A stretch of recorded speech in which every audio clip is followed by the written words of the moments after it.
A graça e a paz do nosso Senhor e Salvador Jesus Cristo, meus queridos e amados irmãos, tudo bem com vocês? Espero que esteja, Acredito que estejam tudo bem, graças a Deus, passaram uma semana bem, Na presença de Deus, o Senhor Todo-Poderoso, Estamos aqui trazendo a décima lição 9 de março de 2025. Nós estamos aí caminhando já para o final do trimestre. Esse trimestre vai ficar na saudade, Tem por título Em Defesa da Fé Cristã, combatendo as antigas heresias que se apresentam com novas aparências, Com novas aparências. Glória a Deus. E o título desta lição de hoje é O Pecado Corrompeu a Natureza Humana. Olha, quando Deus fez Adão, depois da costela de Adão fez a Eva, foi um casal perfeito, sem pecado. Porém, a Eva, foi enganada pela serpente, que ali estava encarnado o diabo, naquela serpente, e ela comeu do fruto proibido, do conhecimento do bem e do mal, e assim ofereceu também ao seu esposo Adão, e aí já o pecado corrompeu aquele casal, e daí por diante todos que já nasciam com o pecado original de Adão e Eva. Por isso, a Bíblia diz lá em Romanos que todos pecaram e destituídos estavam da glória de Deus. Aí veio o Senhor Jesus Cristo, morreu na cruz de Calvário, porque era necessário um sacrifício de um justo, e na terra não tinha nenhum justo na época, nem tem até hoje.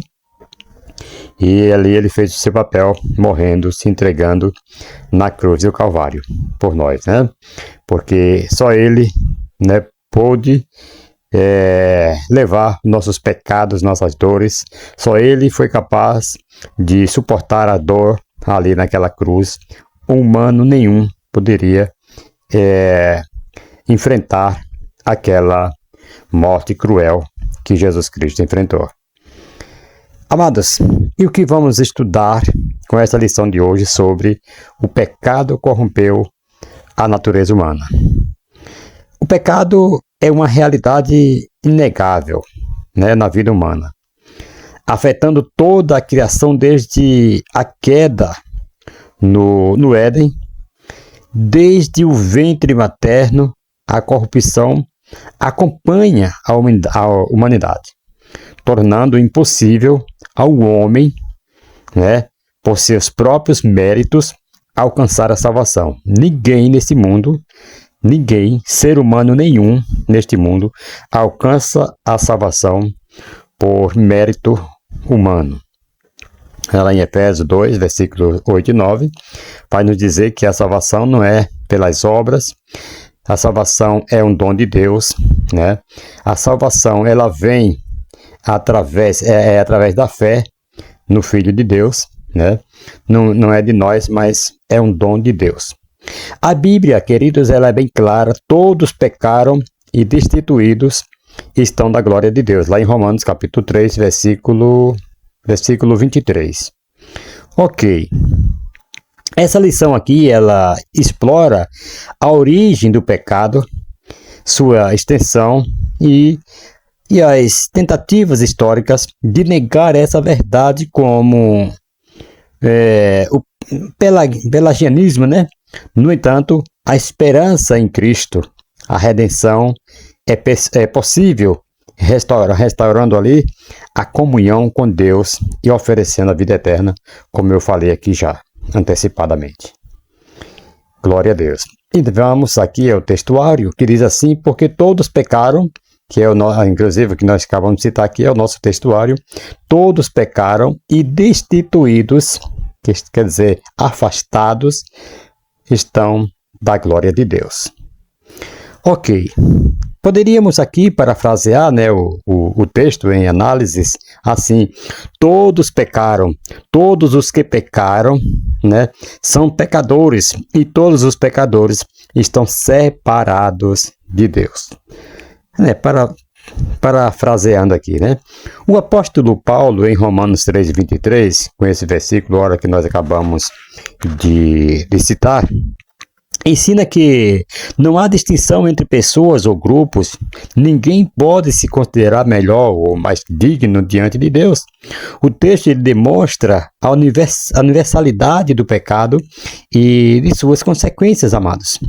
Paulo aqui ele refuta qualquer ideia de superioridade moral, seja dos judeus que se orgulhavam da lei ou dos gentios que confiavam em sua própria sabedoria. No mundo antigo, honra e status eram exatamente valorizados, mas Paulo mostra que diante de Deus, todos falharam em atingir o pecado, aliás, todos falharam em atingir o padrão perfeito de justiça. Então, todos que procuraram atingir o padrão perfeito, eles falharam. Então, o pecado nos fez perder a honra e glória que Deus destinou à humanidade. Como aconteceu com Adão e Eva ao serem expulsos do Éden, No entanto, a justiça de Deus não se baseia, veja só, em mérito humano, mas na graça de Deus. Não faz diferença se uma pessoa é rica ou pobre. Não faz diferença nenhuma. Se é jovem ou velha, homem ou mulher, culta, ou inculta, judia ou gentia, todos pecaram, é o que diz o versículo, e carecem da glória de Deus. Citando ali o H. Molly John, John Stott, H. Molly John Stott, ele escreve: a prostituta, o mentiroso e o assassino, eles estão destituídos da glória de Deus, mas você também está. Veja só o que ele fala, Pode ser que eles estejam no fundo de uma mina e você no cume da montanha. No entanto, você está tão impossibilitado quanto eles de encostar as mãos nas estrelas. Todos os seres humanos, irmãos, todos os seres humanos foram nivelados à condição de pecadores, segundo a reta justiça do Senhor. Então vem a Escritura e encerrou todo debaixo do pecado, como diz lá em Gálatas, capítulo 3, versículo 22. E ainda Deus encerrou a todos debaixo da desobediência, Romanos 11 e o versículo 32. Então todos estão de igual modo. Por isso que lá em Lucas 13, Jesus faz uma pergunta: vocês acham que vocês são menos pecadores do que esses daí? Não, pelo contrário, todos, todo pecado, não existe pecadinho nem pecadão, todos necessitam de arrependimento, seja o pecado por ter xingado alguém, seja o pecado por ter desobedecido a Deus, seja um pecado cruel, mas todos necessitam de arrependimento. Se todos não se arrependerem de igual modo, não entrarão no reino de Deus. Vamos aqui para a verdade prática. O pecado é um elemento real na vida de todas as pessoas, desde o ventre materno.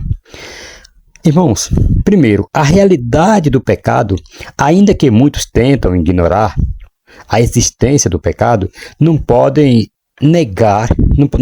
negar os inúmeros testemunhos que confirmam sua realidade. A Bíblia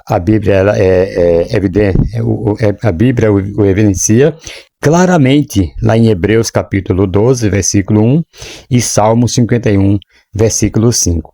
Assim como a história, a consciência humana e a experiência cotidiana, se perguntássemos aqui a Adão após a sua queda, ou mesmo a Davi em seu arrependimento, ou ao próprio Jesus, ele não pecou, Jesus não pecou, mas morreu para perdão de nossos pecados.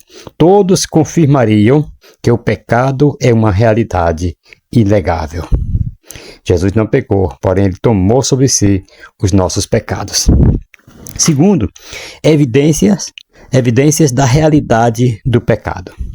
As provas da existência, ouça isso no nome de Jesus, as provas da existência do pecado são tão evidentes que negá-lo é um absurdo, uma insensatez.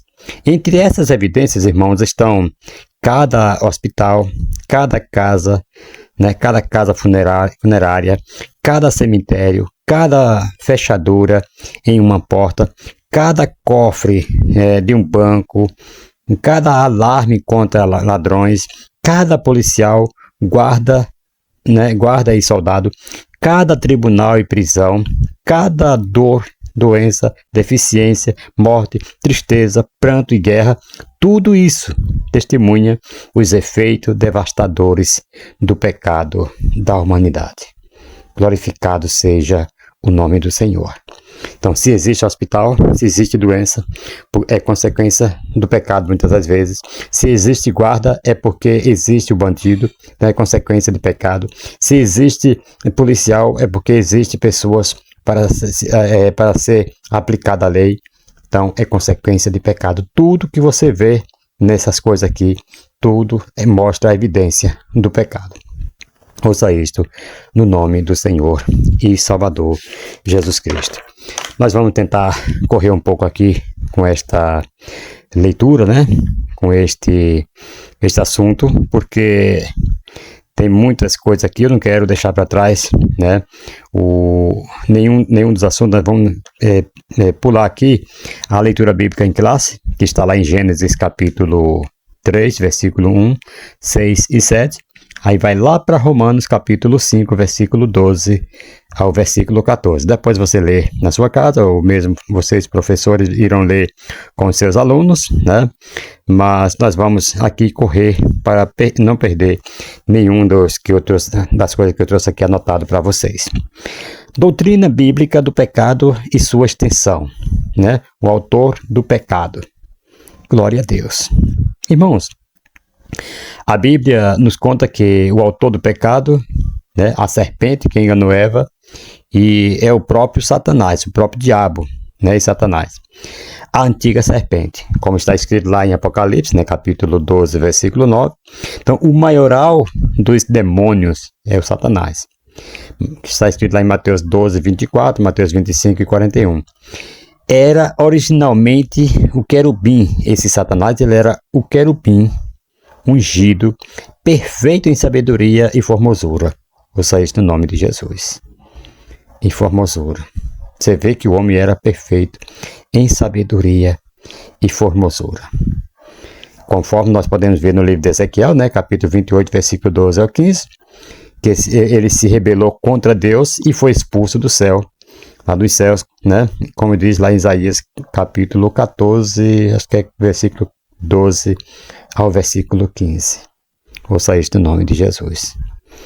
Ao longo da história, amados, o problema do pecado, ele tem sido debatido por filósofos, sociólogos, psicólogos e teólogos, No campo filosófico, várias teorias, elas tentam explicar a origem e a natureza do pecado, mas muitas delas se afastam da verdade bíblica. Não adianta querer explicar, pessoas que se dizem formado, pessoas que se dizem querer explicar saindo, da verdade bíblica. Ouça isso no nome de Jesus. Segundo, o pecado como um princípio eterno. Essa teoria afirma que o mal sempre existiu como poder independente de Deus. Como se houvesse um princípio do mal eterno. Isso foi defendido por grupos como os gnósticos e maniqueus, que viam o pecado como uma força que corrompe o espírito humano. No entanto, a Bíblia ensina que Deus é soberano e que o pecado não é eterno, mas fruto da escolha angélica e humana. Então, esse pecado ele teve início. Se ele teve início, não é eterno. Deus não teve início nem fim. Então o pecado vai ter fim. O pecado teve início lá em Adão e vai ter fim quando Jesus arrebatar a sua igreja, purificar tudo aqui. Então vai ter o fim. Então o diabo vai ser preso e então finda tudo aí o pecado, Ouça isso no nome de Jesus. Então ele não é eterno. Terceiro, o pecado como um mal necessário. Essa visão aqui, irmãos, sugere que o mal é essencial para a existência do bem. Assim como forças opostas no mundo físico mantêm o equilíbrio, assim o pecado seria inevitável para o desenvolvimento humano. Contudo, a Bíblia rejeita, ouça isso no nome de Jesus, a Bíblia rejeita essa ideia, pois ensina que Deus criou o homem sem pecado e que a queda foi resultado da desobediência, não de uma necessidade. Certo? Como eu falei que lá no começo, foi Eva que, por desobediência, né, e Adão pecaram ali por desobediência. Não a necessidade para que se gerasse o bem, para que viesse o bem. Não, de maneira nenhuma. Outro ponto aqui, o pecado como parte da natureza sensorial do homem. Essa teoria, ela afirma que o pecado está ligado ao corpo humano e às suas necessidades físicas, como se a matéria fosse má e o espírito bom. Porém, a Bíblia ensina que o pecado é uma questão moral, não apenas física, e que o ser humano, amados, será julgado por suas ações, tanto físicas quanto espirituais. É o que Paulo fala lá em Coríntios, capítulo 5, versículo 10, você pode ver lá, que não é nada disso que eles estão falando aqui. Né? Que o pecado é como parte da, né? Eles afirmam aí que o pecado é ligado ao corpo humano e às suas necessidades físicas, como se a matéria fosse mal e o espírito bom. Ouça isso no nome de Jesus. Então, se você for ver lá em 2 Coríntios 5:10, você vai ver que não é bem assim como eles ensinam. E a origem do pecado. Vamos lá. O pecado teve sua origem, né? Como eu já falei aqui. A primeira manifestação do pecado ocorreu na esfera angelical. Né? Os teólogos eles divergem quanto ao fato de que essa manifestação tenha começado no céu, sendo Deus o Criador de todas as coisas. Não podemos atribuir a ele a autoria do pecado, não. Toda a Bíblia rejeita essa ideia ao afirmar, né, longe de Deus a impiedade e do Todo-Poderoso a perversidade, como disse Jó, capítulo 34, versículo 10. Em outra passagem, né, está escrito que não há injustiça nele, como diz lá em Deuteronômio 32, versículo 4, Salmo 92, versículo 15, por aí. Tiago, no Novo Testamento, ele declara que o Senhor não pode ser tentado pelo mal. Né? Tiago 1,13 vai falar isso. Por isso, considerar Deus como autor do pecado é uma blasfêmia. É uma blasfêmia. Colocar Deus aqui como né? Que pratica, né? Ouça isso no nome de Jesus, autor do mal. Né? Louvado seja o nome do Senhor. Duas passagens bíblicas frequentemente citadas para ilustrar a origem do pecado, né, no céu. Possuem linguagem metafórica, né, como lá em Isaías 14, 12 ao 14, Ezequiel capítulo 28, versículo 12 ao 17, o que gera dificuldades na interpretação desses textos, queridos. Do ponto de vista pentecostal, esses trechos falam do pecado inicial entre os anjos, tendo como principal instigador, né, que foi lá o Lucifer. Ouça isso no nome de Jesus. Os textos mencionados, eles são tradicionalmente associados à queda de Lúcifer e ao início do pecado, né, do pecado no universo. O primeiro, né, é Isaías. Ele refere-se ao rei caído da Babilônia, cujo orgulho o levou à soberba, né? Por isso, ele não pôde subsistir diante de Deus, né, do Deus vivo. O texto diz que esse rei era elevado e importante, mas, devido ao seu orgulho, ele foi cortado como uma árvore. Pela linguagem metafórica, o texto sugere também o relato da queda de Lucifer, denominado ali, né, estrela da manhã, que por sua rebelião foi expulso da presença de Deus.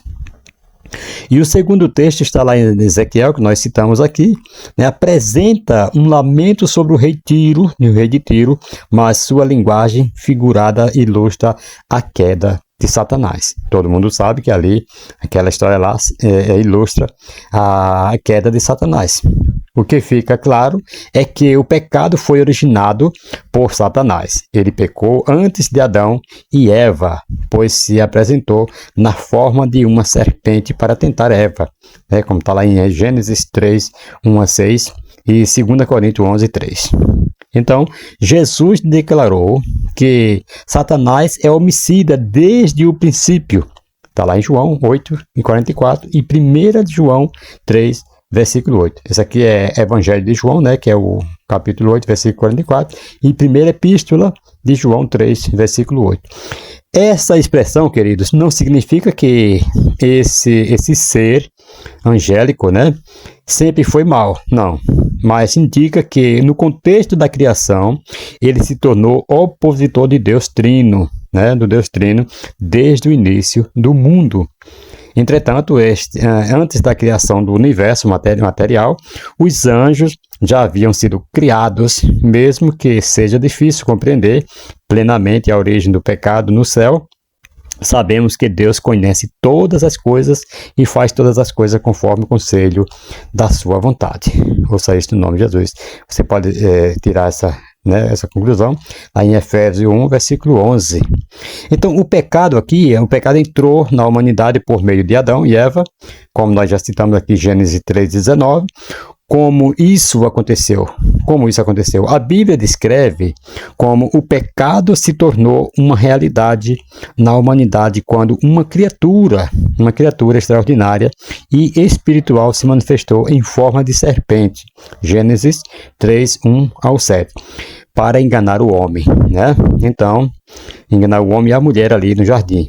E essa criatura é chamada, em outras passagens, de a antiga serpente, o diabo e Satanás, Apocalipse 12, como eu citei, versículo 9, e Apocalipse 20, versículo 2. Foi ele quem pecou desde o princípio e se tornou inimigo da criação de Deus, ok? Causando ali uma catástrofe cósmica. Então, pela soberana e sábia vontade de Deus, foi permitido que Satanás entrasse no Éden para tentar Adão e Eva com astúcia e engano. Então, a história da criação relata que Adão e Eva foram criados bons, ok? Mostra que eles foram criados bons e colocados no jardim para desfrutarem de todas as bênçãos daquele lugar e manterem ali, comunhão com o Criador. Gênesis 1, versículo 26 e Gênesis 2, Gênesis 2, versículo 25. Então, no entanto, por serem humanos e finitos, eles estavam sujeitos a pecar. Deus estabeleceu um mandamento, para eles não comerem da árvore do conhecimento do bem e do mal. Porém, Eva foi enganada pela serpente e tomou o fruto, comeu e deu a Adão, conforme nós podemos ver lá em Gênesis 3 e 6. Surgiram aí o egoísmo, ali em Gênesis 3 e 6, e eles duvidaram da palavra de Deus e cederam às sugestões do inimigo. Dessa desobediência aí surgiram o egoísmo, a rebeldia, o pecado, a queda e suas consequências, que foram ali transmitidas, a toda a potestade, posterioridade de Adão. E chegou até nós, que diz que todo homem pecaram e destituídos e afastados estão da glória de Deus. Agora vamos para o segundo subtópico. Foram abertos os olhos de ambos. Glória a Deus. Foram abertos os olhos de ambos. Irmãos, quando a queda da humanidade, aqui, amado, a queda da humanidade é um termo teológico que se refere ao evento descrito em Gênesis capítulo 3, ok? Glória a Deus. Quando Adão e Eva desobedeceram a Deus no jardim do Éden e introduziram o pecado no mundo. Então, esse acontecimento teve consequências espirituais, morais e físicas para toda a humanidade e para a criação inteira. Embora o pecado já tivesse ocorrido no mundo, no mundo angelical, com a queda de Lúcifer, na história humana, o pecado foi introduzido pela queda de Adão. Sendo livre, Adão escolheu desobedecer tendo livre arbítrio, tornou-se escravo do pecado. Ele era livre, agora tornou-se escravo do pecado e por meio do seu pecado precipitou toda a raça, né? Toda a raça no estado de rebelião contra Deus. Então o salmista Davi, fazendo uso de poesias, ele reverberou aí essa verdade teológica, né? Sei que sou pecador desde que nasci, Davi falando, né? Sim, desde que me concebeu minha mãe. Salmo 51, versículo 5. Você já observou que a criancinha não precisa nem que ninguém a ensine a mentir? Já percebeu isso? Não precisa ninguém ensinar a criança a mentir. Quando seu filho faz alguma coisa errada, você pergunta, quem fez isso? Ele prontamente dirá, não fui eu. Precisa ensinar uma criança a ser egoísta? Não, claro que não, né? A ser violenta? Não. Só quando você perguntar, quem foi isso? Já está falando que não foi ele, então está colocando a culpa em outro. Outro pode tomar a bronca no lugar dela, outro pode apanhar no lugar dela, porque falar que não foi ele, então pode ter sido outra pessoa. Então já vai para outra pessoa, de repente, se não foi você, já vai com a certeza que foi o outro e já castiga o outro, tudo mais. Então, por causa do egoísmo, da mentira, né? E usou de violência também, porque aí já está querendo que os pais já partem para outro lado com o seu irmãozinho, seja lá com quem for. Então, a natureza pecaminosa, irmãos, ela está presente em nós desde que nascemos. Então, se manifesta em ações, né, deliberadas, quando perdemos a inocência e tomamos decisões conscientes. Então, essas coisas acompanham o homem. Ouça isso no nome do Senhor e Salvador Jesus Cristo. Acompanha o homem até a morte. Sendo ele crente ou não, quem morre em Cristo morre na promessa de um corpo transformado. Quem morre sem Cristo aguarda a segunda ressurreição para ser julgado, sentenciado e condenado eternamente. Esta é a segunda morte. Então, esta é a segunda morte. Quando você morre sem Cristo, você está aguardando a sentença para ser condenado eternamente, e isto não é bom, viu? É bom mesmo você fazer parte da primeira ressurreição. Ouça isso no nome de Jesus. Vamos para o terceiro subtópico? Rapidinho, nós estamos muito focados aqui nesse tópico, mas é para o bem, né? Eu creio que muito em breve, né, se nós corrermos aqui, nós vai concluir hoje. Lá no segundo tópico vai ser só 2 subtópicos, e nós vamos correr, vai ser rapidinho, né? Louvado seja o nome do Senhor. Terceiro, esse tópico aqui, tópico 1, são 4 subtópicos, né? Mas vai ser rápido. Terceiro, a consequência da queda no Éden. Glória a Deus. Irmãos, a teologia cristã, ela busca explicar como o pecado de Adão afeta toda a humanidade. Diversas teorias foram formuladas, né, para interpretar essa transmissão do pecado.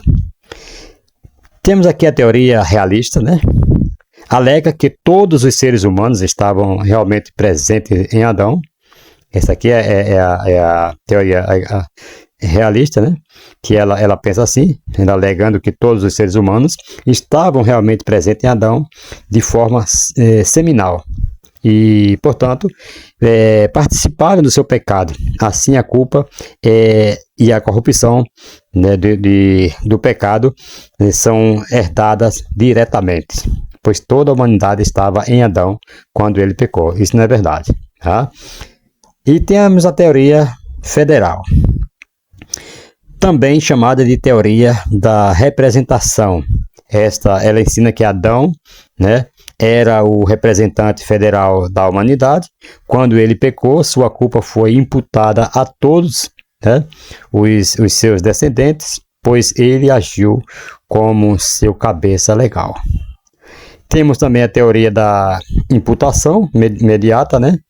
Essa daqui ela afirma que o pecado de Adão não é imputado diretamente, mas transmitido indiretamente por meio da natureza corrompida. Assim, a humanidade ela nasce em um estado de pecado, mas a culpa é atribuída individualmente quando cada um comete pecados pessoais.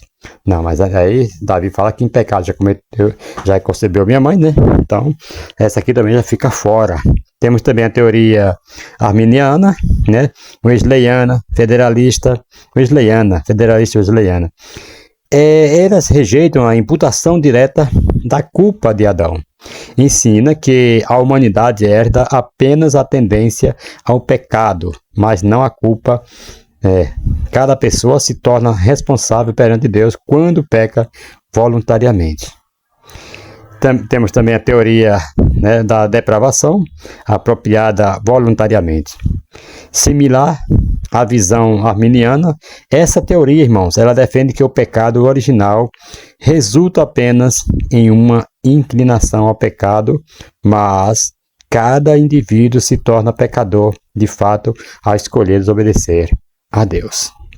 Aí temos a teoria integrada, né? Essa aqui ela busca conciliar elementos das teorias anteriores, afirma que o pecado de Adão traz corrupção universal e uma tendência, né, ao pecado, mas enfatiza a responsabilidade individual e a necessidade da graça para a salvação.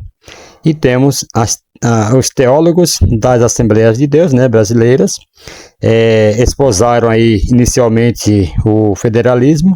Emílio Conde, de 1901 a 1971, teólogo, inólogo, escritor e jornalista, assembleiano da Assembleia, assembleiano da primeira geração de assembleianos no Brasil. Pioneiro da imprensa e da literatura pentecostal em nosso país. Ele é um dos que esposavam aí a posição federalista nos primeiros dias da denominação. Diz assim: como cabeça federal da raça humana, o seu pecado, né, o de Adão, falando de Adão, o seu pecado não se restringe apenas a ele, a Adão, como indivíduo, mas sim a toda a humanidade, pois ele, né, falando de Adão, é o seu representante, a origem da espécie humana. Nele, em Adão, todos pecam e todos morrem. Foi a partir da desobediência de Adão e Eva que entrou o pecado no mundo e, consequentemente, a morte. Ouça isso no nome de Jesus. A morte, a queda humana, com os efeitos deletérios desse cancro, né, social, moral, espiritual, o pecado do homem, torna-se uma criatura depravada, imunda, pervertida. Então, é através do pecado de Adão.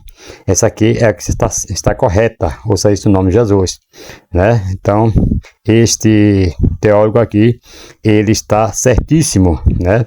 Porque é através do pecado de Adão que o homem já nasce com o pecado original de Adão.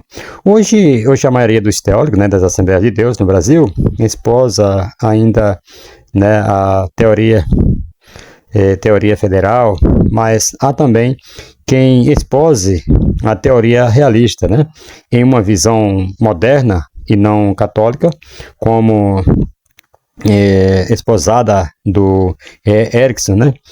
E, obviamente, a teoria arminiana wesleyana, né, estou falando, e a TDAV.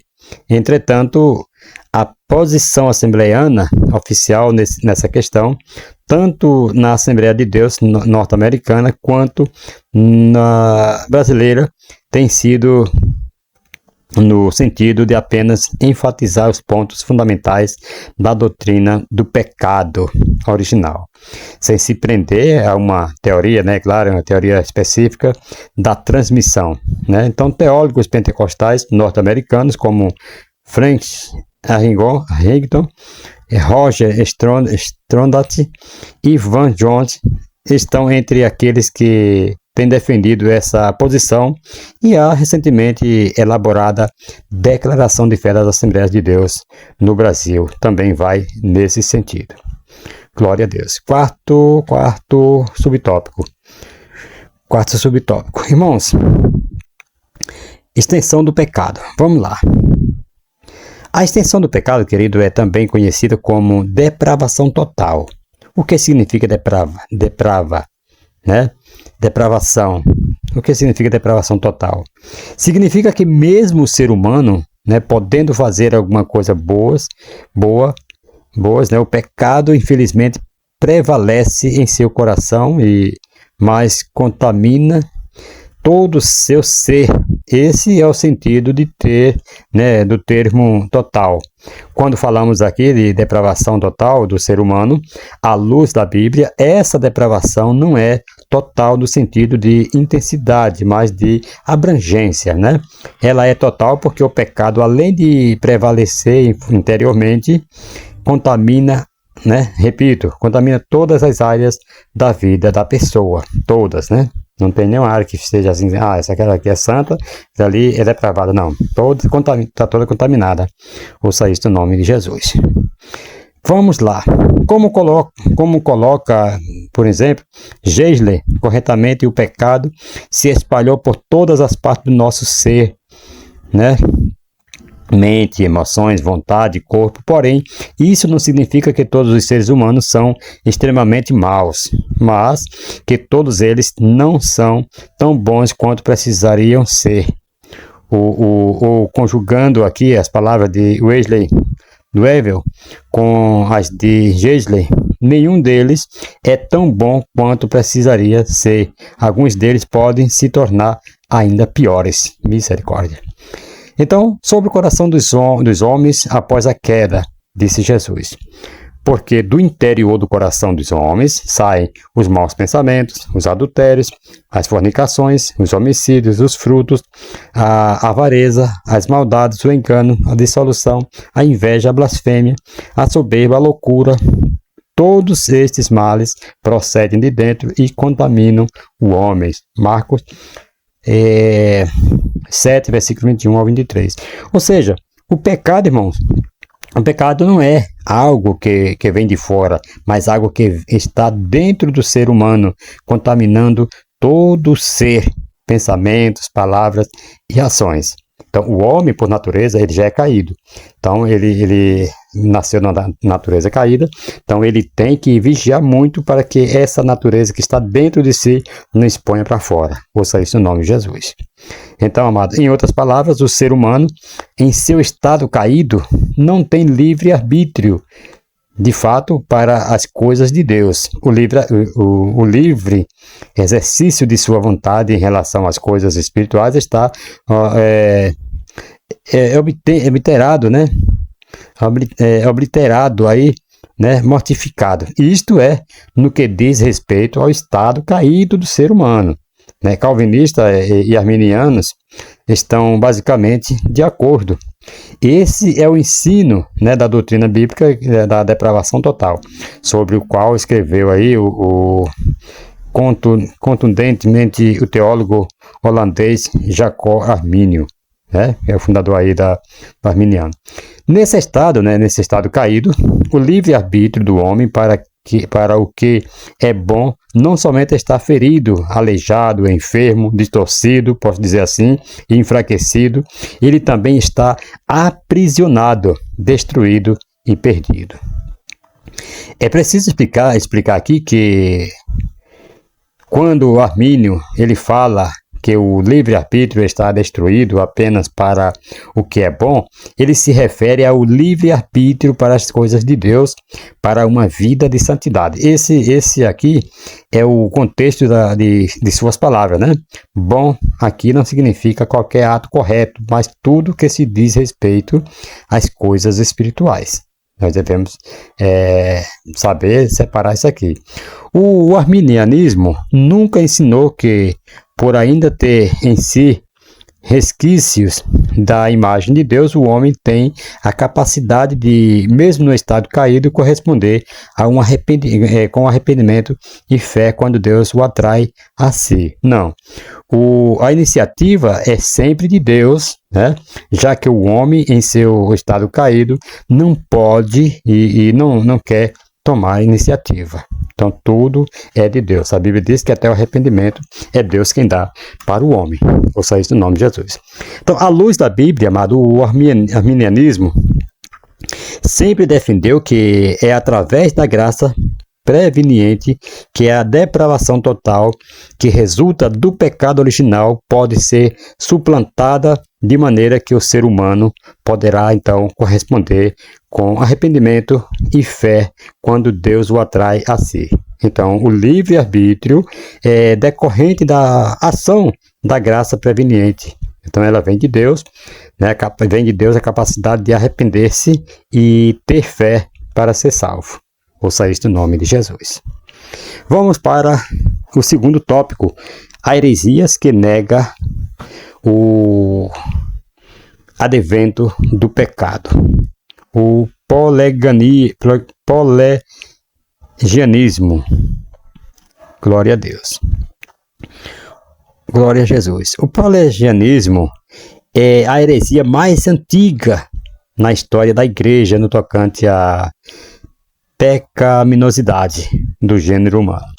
O nome vem do Pelágio, monge erudito britânico, ali 360 a 420, que se transferiu para Roma em 409. Foi contemporâneo de Agostinho de Hipona, né?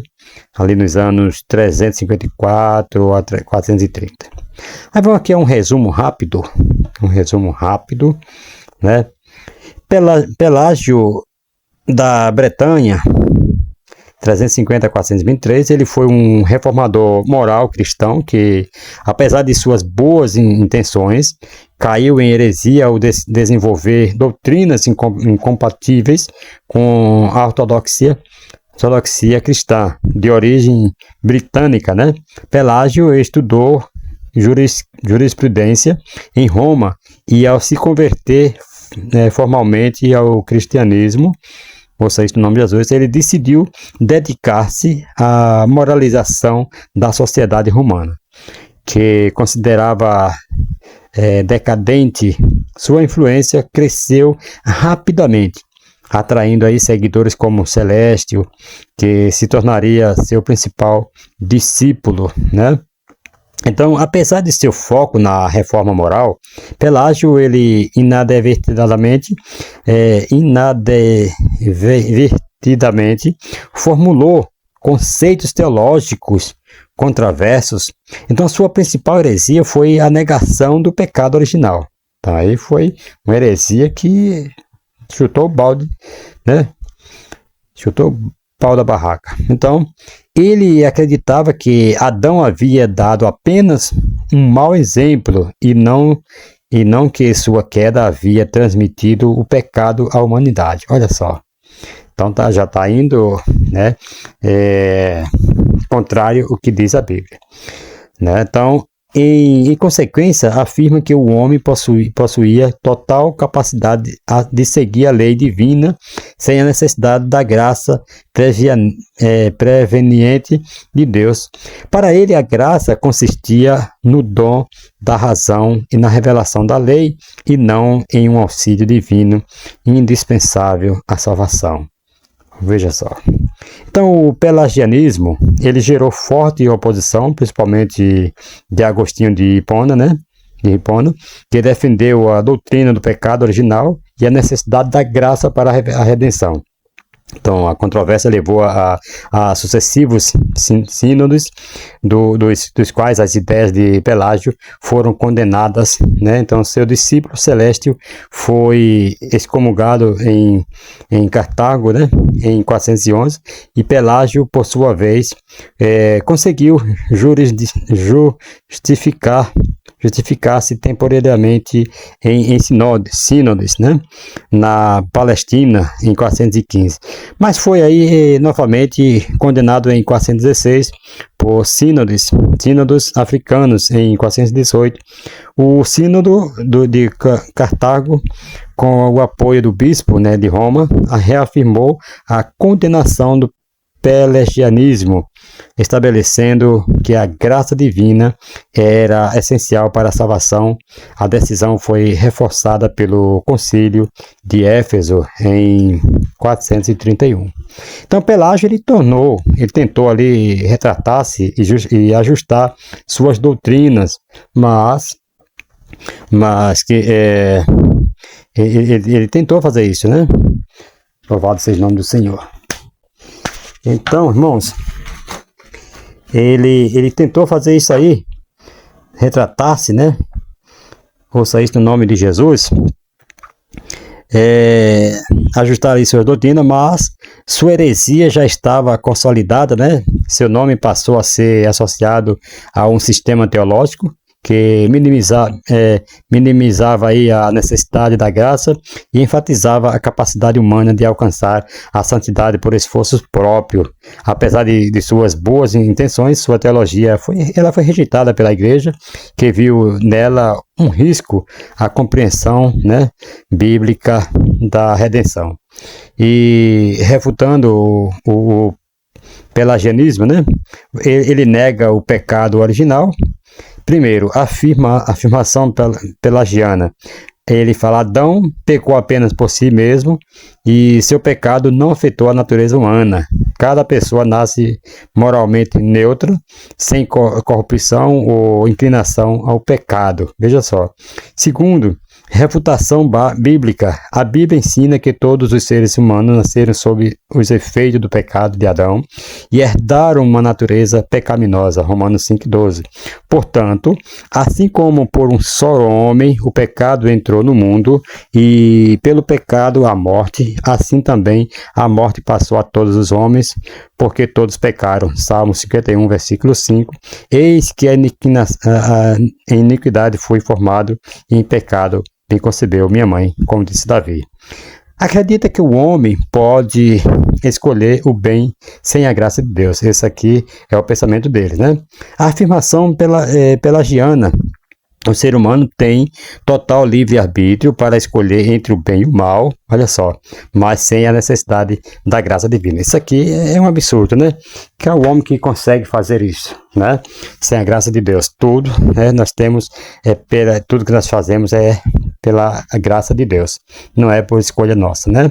Refutação bíblica. A Bíblia ensina que devido à queda, a natureza humana está corrompida e incapaz de buscar a Deus sem a sua graça. Romanos 3, versículo 10 ao 12. Como está escrito, não há um justo, nenhum sequer. Não há quem entenda, não há quem busque, né? Vocês no nome de Jesus, não há quem busque a Deus. Todos se desviaram, juntamente se fizeram inúteis. Não há quem faça o bem. Não há nenhum sequer. Efésios 2, 8 e 9. Porque pela graça sois salvos, né? Eu até citei aqui, porque pela graça sois salvos por meio da fé, e isto não vem de vós, é dom de Deus, não vem das obras para que ninguém se glorie. Então a salvação pode ser obtida, eles acreditam também que a salvação pode ser obtida pelas obras. Essa afirmação pelagiana, né, ele fala que o ser humano pode alcançar a salvação pelo esforço próprio, cumprindo a lei moral, sem precisar da graça redentora de Cristo. E agora a refutação. Refutação bíblica. A salvação não é conquistada por méritos humanos, mas é um presente de Deus pela fé em Cristo Jesus. Gálatas 2,16. Diz assim, sabendo que o homem não é justificado pelas obras da lei, mas pela fé em Cristo Jesus. Temos também crido que Jesus Cristo para sermos justificados pela fé de Cristo e não pelas obras da lei, porque pelas obras da lei nenhuma carne será justificada. Tito 3 e 5. não pelas obras de justiça que houvéssemos feito, mas segundo a sua misericórdia, nos salvou pela lavagem da regeneração e da renovação do Espírito Santo. Ouça isso no nome de Jesus. Queremos lembrar, irmãos, que isso é muito menos que o resumo do resumo. Essa discussão é muito maior do que você, né, caro ouvinte, pode imaginar. Vamos para o segundo subtópico. A morte de Jesus em favor dos pecadores. Glória a Deus. A morte de Jesus em favor dos pecadores. Glória a Deus. Irmão, esse subponto aqui, para o ouvinte que está nos ouvindo, e para você que está presente, né, que se tem apenas a lição, pode parecer confuso, não é verdade? E deslocado, dando a impressão de que está fora do contexto. Não. Infelizmente, esse problema tem se repetido com muita frequência. O livro de apoio, por exemplo, diz: não existe na religião islâmica a ideia da corrupção total do gênero humano, de que todos os pecados destituídos estão da glória de Deus. Né? Romanos 3:23, de que não há um justo sequer. Mas Salmo 14:3, 53:3 e Romanos 3:10. O ensino dessa religião é que a humanidade não tem nada com o pecado de Adão, pois todo ser humano nasce bom, quando peca, pede perdão e Alá, né, o nome da divindade deles, o perdoa. Veja só, isso aqui é o que eles ensinam. A ideia de pecado original ou de criminalidade hereditária não tem lugar dentro do ensinamento do Islã, né? O homem nasce num estado natural de pureza, declara o documento mais adiante, desse modo não precisam de Jesus. Se não há pecado, logo não há necessidade de salvação. Isso é o que eles falam, né? Aí tem aqui o complemento que eu quero trazer para vocês. Declara que o Islã condena o dogma do pecado original. O pecado não é herdado, mas algo que cada um adquire por si ao cometer aquilo que não deveria e não fazer aquilo que deveria. O Islã, né, considera também, racionalmente, seria cúmulo da injustiça condenar toda a raça humana por um pecado cometido há milhares de anos pelos primeiros progenitores, né? O Islã, amados, e o cristianismo, né, nós podemos ver isso aqui, né, se você comprar este livro aí deles, você vai ver que eles têm esse ensinamento aí, né? Então o nome do livro é Islã e o Cristianismo. No Islã, os pecados são erros que você faz, e se você diz lamento a Deus, ele lhe perdoa na soma das suas obras. Suplantam nossas más obras, né? É o que diz o Alcorão. Por isso eles não acreditam que Jesus Cristo veio redimir o homem caído. Vamos aqui rapidinho para o terceiro subtópico. Só temos aqui 2 tópicos, vai ser rapidinho, nós já termina, né? O perigo dessa heresia para a vida do crente e da igreja. Pensamentos pelagianistas em nossos dias. Glória a Deus. Glorificado seja o nome do Senhor e Salvador Jesus Cristo. Irmãos, o movimento religioso, denominado ciência cristã, nega a existência do pecado. No mormonismo, né, a transgressão de Adão não passou para a raça humana. Isso é o que diz os mormons, né? Não passou para a raça humana. Cada pessoa é responsável somente pelos seus próprios pecados. Devemos conhecer bem aquilo em que nós cremos e também o povo, aliás, o ponto de vista do outro para sabermos conversar. Olha o que eles ensinam, né? E o homem nasce sem pecado e cada um é responsável pelo que faz aí. Atualmente, poucas igrejas ou grupos cristãos, eles se identificam explicitamente aí como pelagianos, pois o pelagianismo foi condenado como heresia pela Igreja do século V. No entanto, algumas crenças semelhantes às de Pelágio ainda persistem em certos movimentos e teologias, entre eles. Os mormons, por exemplo, ensinam que Adão e Eva não cometeram um pecado que trouxe condenação à humanidade, mas sim um pecado necessário que permitiu o progresso da raça humana. Olha aqui, que absurdo que eles ensinam, né? E os mormons, né? Então devemos tomar muito cuidado. Por isso que o nome desse título aqui é Combatendo as Heresias, né? Nós temos que combater essas heresias. Ouça isso no nome de Jesus. Então, o livro do Mormon, um dos textos sagrados da religião, ensina: Adão caiu para que os homens existissem, e os homens existem para que tenham alegria, né? Isso é no livro dele lá, segundo Nefis, né? Capítulo 2, versículo 25, livro do Mormon. Ou seja, na visão Mormon, a queda de Adão não trouxe uma natureza pecaminosa à humanidade, mas sim uma oportunidade para o crescimento e aprendizado moral. Essa ideia, irmão, ela reflete a negação de Pelágio, né, sobre a transmissão do pecado original. Outro ponto aqui, a ciência cristã, fundada por Mary Baker Eddy, no século XIX. Ela nega a realidade do pecado e ensina que ele é apenas uma ilusão no livro, né? Uma ilusão. No livro Ciência e Saúde, com a chave das Escrituras, ela afirma: o pecado, a doença e a morte devem ser classificados como doenças errôneas, né? Ciência e Saúde, é o nome do livro. Essa visão ecoa Pelágio ao negar a corrupção do ser humano e a necessidade absoluta da graça de Deus para a salvação.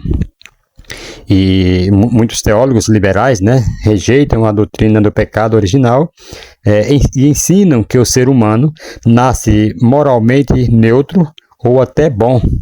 O teólogo liberal Henry Emerson Fosdick, né, escreveu: o problema do homem não é o pecado original, mas a ignorância e a falta de desenvolvimento moral, né? Está no livro lá, Tim Morden. Então, isso, amados, reflete o ensino de Pelágio de que as pessoas podem alcançar a santidade por meio da educação e do esforço pessoal, sem a necessidade da graça transformadora de Deus.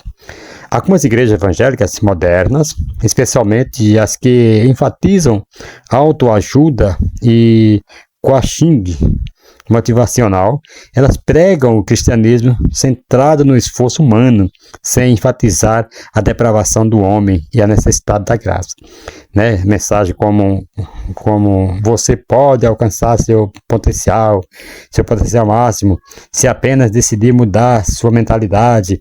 Esse tipo de pregação, amados, esse tipo de pregação é comum em muitas igrejas neopentecostais, né? Se aproxima aí o pelagianismo ao ensinar que o problema do ser humano não é o pecado original, mas apenas pensamentos negativos ou falta de esforço. É o que eles ensinam. Embora o pelagianismo clássico seja raro hoje, ideias semelhantes a ele ainda estão presentes em diversas correntes teológicas. Vamos para o segundo subtópico do tópico 3, o perigo, né? O perigo. Irmão, perigos relacionados aos ensinos de Pelágio. Glória a Deus. Promoção do orgulho espiritual e da autossuficiência.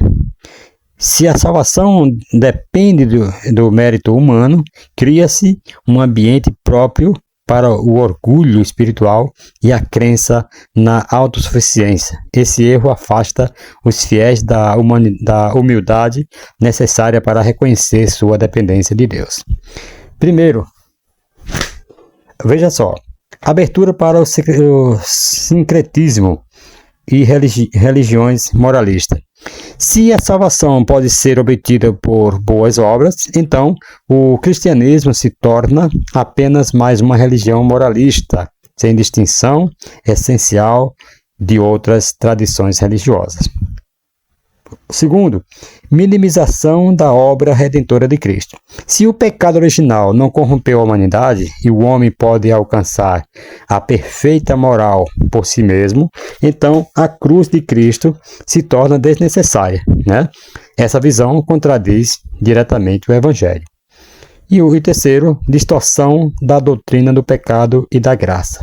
O pelagianismo, ele ensina que o ser humano nasce moralmente neutro, sem uma natureza pecaminosa, herdada de Adão. Esse ensino contradiz a Bíblia, que declara a universalidade do pecado e a necessidade da graça para a salvação. Amém? Então, fica aí para você essa lição, tá? Que nós possamos meditar e tomar muito cuidado com essas seitas herégicas que têm se levantado no mundo. Concluindo aqui, nesse mesmo estado de corrupção total, nem tudo está perdido. A esperança desde a queda de Adão do Éden, Deus tem demonstrado o seu amor e cuidado com a posteridade do primeiro casal.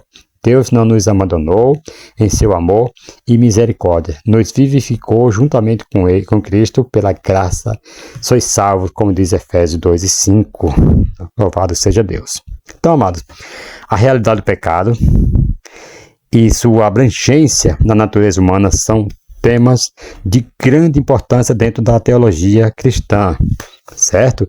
Desde a queda de Adão, a corrupção moral se estabeleceu, afetando a totalidade do ser humano. Contudo, a mensagem central do cristianismo é a esperança, apesar da gravidade do pecado, né? Apesar de qualquer pecado que o homem tenha cometido, a esperança em Cristo. Deus, em sua infinita misericórdia, não abandonou a humanidade. Ele providenciou um meio de restauração por meio de Jesus Cristo, que em sua graça oferece salvação a todos os que reconhecem sua condição pecaminosa e se voltam para Ele.